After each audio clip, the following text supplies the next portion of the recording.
Hi, this is Zara Khan और आप देख रहे हैं हर्ष की बात। हर्ष जी एक बहुत ही अच्छे राइटर हैं, बहुत ही सीनियर जर्नलिस्ट हैं और उनका आर्टिकल पढ़ के हमेशा बहुत अच्छा लगता है because of the way he articulates them. So don't forget to share, like and subscribe to his channel and hit the bell icon. नमस्कार दोस्तों। उत्तर प्रदेश की एक बार फिर बात करते हैं। उत्तर प्रदेश को लेके कांग्रेस कुछ ज़्यादा ही सीरियस हो गई है और ये सीरियसनेस कांग्रेस के भीतर से ही निकली है। इसका आइडिया कांग्रेस के भीतर से ही आया है और इस आइडिया को बहुत सीरियसली ले लिया है कांग्रेस की महासचिव प्रियंका गांधी ने।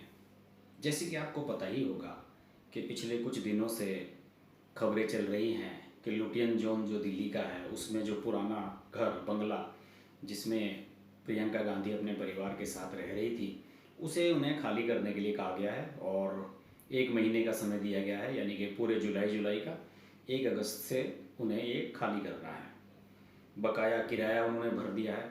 हुआ ये था कि उनकी जो एसपीजी सुरक्षा थी गांधी परिवार की वो पिछले साल हटा ली गई थी और उसके नॉर्म्स के हिसाब से वो अब लोग इस बंगले में नहीं रह सकते। ये इस पर एक अलग से वीडियो मैंने बनाया हुआ है कि एसपीजी सुरक्षा क्या होती है, कैसे होती है। तो नियम कायदा ये कहता है कि अब उन्हें दूसरे बंगले में शिफ्ट हो जाना चाहिए और अब वो दूसरे बंगले में शिफ्ट होने की तैयारी कर रही हैं। लेकिन ये बंगला दिल्ली में नहीं, लखनऊ में है।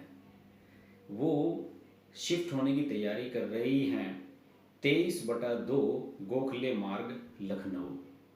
आप सोच रहे होंगे कि प्रियंका गांधी लखनऊ क्यों शिफ्ट हो रही है। लखनऊ शिफ्ट होने का आइडिया उन्हें पार्टी के पुराने नेताओं ने दिया है। पार्टी के एक बड़े नेता से मेरी बात हुई और उन्होंने इस बात की पुष्टि की कि अब अगले कुछ महीनों, हो सकता है कि लगभग 2 साल, प्रियंका गांधी का ठिकाना लखनऊ में ही रहने जा रहा है। पहले ये अटकलें थी कि वो कहाँ रहेंगी, ये अटकलें भी ख़त्म हो गई हैं और सुनने में आया है कि ये जो 23/2 गोखले मार्ग है इसमें रिनोवेशन का काम शुरू हो गया है, साफ़ सफाई हो रही है, रंगाई पुताई हो रही है।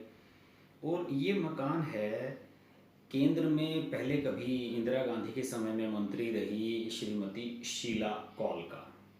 वो इंदिरा गांधी की मामी थी और कांग्रेस की नेता रही और अक्सर इंदिरा गांधी वहाँ जाती थी। और 1980 में जब इंदिरा गांधी ने इमरजेंसी के बाद बाउंस बैक किया, लोकसभा के चुनाव जीते और मेजोरिटी से केंद्र में आई, तो उसके कुछ समय बाद ही उत्तर प्रदेश का विधानसभा चुनाव था। और उत्तर प्रदेश का विधानसभा चुनाव हमेशा से सभी राजनीतिक दलों के लिए बहुत महत्वपूर्ण रहा है। और उस समय उनके पुत्र संजय गांधी, छोटे पुत्र संजय गांधी, उन्होंने भी लखनऊ को अपना ठिकाना बनाया था और लंबे समय तक यहाँ रहे थे और यहाँ की राजनीति को उन्होंने कंट्रोल किया था और यहाँ पर सत्ता में आई थी, कांग्रेस लौटी थी। और आपको ये भी बता दूं कि 1980 में जब यहाँ कांग्रेस की सरकार बनी थी तो वीपी सिंह चीफ मिनिस्टर बने थे, जो बाद में राजीव गांधी के विरोधी हो गए थे और बाद में वो फोर्स वगैरह के विवाद की वजह से उन दोनों में अलगाव हो गया था। और वो अंतिम समय था जब कांग्रेस की सरकार उत्तर प्रदेश में बनी थी। उसके बाद से कांग्रेस सत्ता में नहीं लौटी है। एक लंबा समय गुजर गया है, लगभग 40 साल हो गए हैं। और कांग्रेस के जो पुराने दिग्गज नेता हैं उन्होंने प्रियंका गांधी को ये सलाह दी है कि आप दिल्ली में रहकर उत्तर प्रदेश की राजनीति नहीं कर सकती। अगर उत्तर प्रदेश को जीतना है, उत्तर प्रदेश में कांग्रेस को रिवाइव करना है, तो आपको उत्तर प्रदेश में ही अपना मुख्यालय बनाना होगा। और इस बात को सीरियसली लिया है प्रियंका गांधी ने। आपको मैं बताऊं, प्रियंका गांधी उत्तर प्रदेश से ही जुड़ी हुई हैं।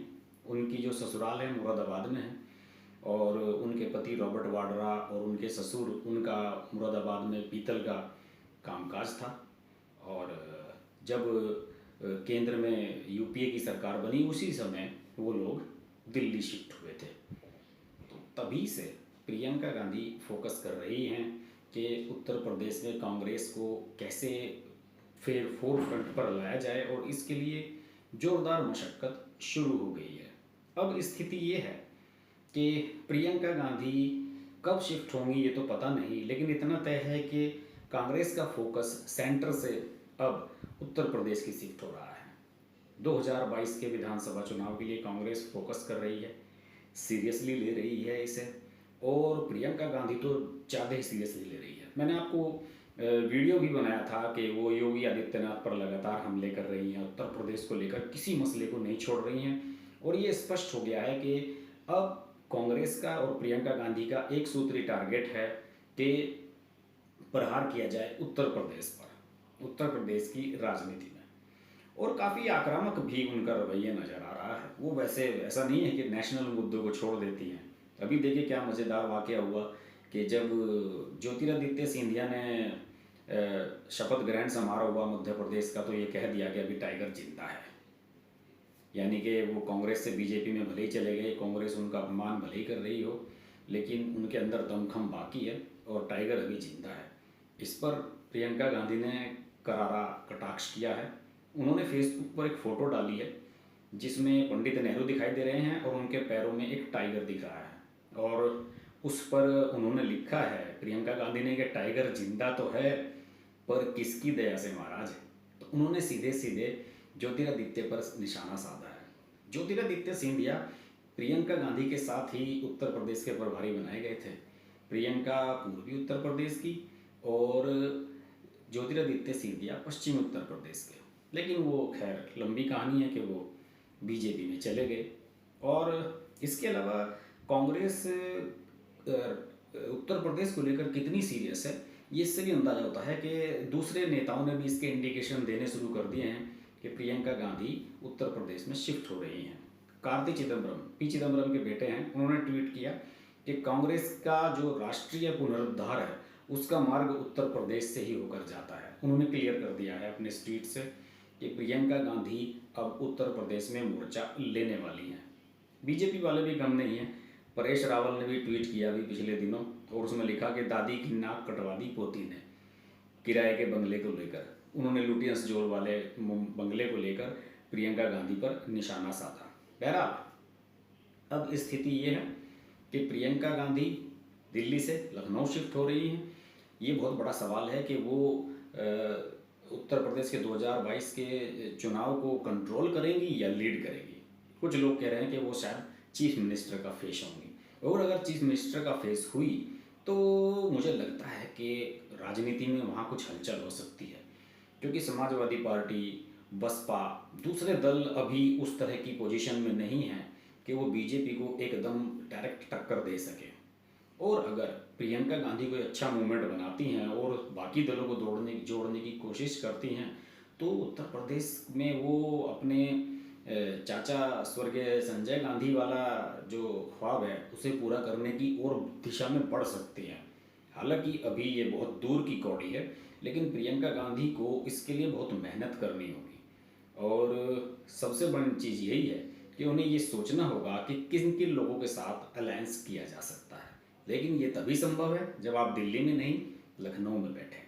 शायद यही वजह है कि प्रियंका गांधी लखनऊ शिफ्ट कर रही हैं। प्रियंका गांधी पर हम नज़र बनाए रखेंगे, बात करते रहेंगे, देखते रहिए हर्ष की बात लाइव। नमस्कार। अगर आपको हमारी वीडियो पसंद आई तो हमारा चैनल हर्ष की बात लाइव सब्सक्राइब करें और नोटिफिकेशंस के लिए बेल आइकन प्रेस करें।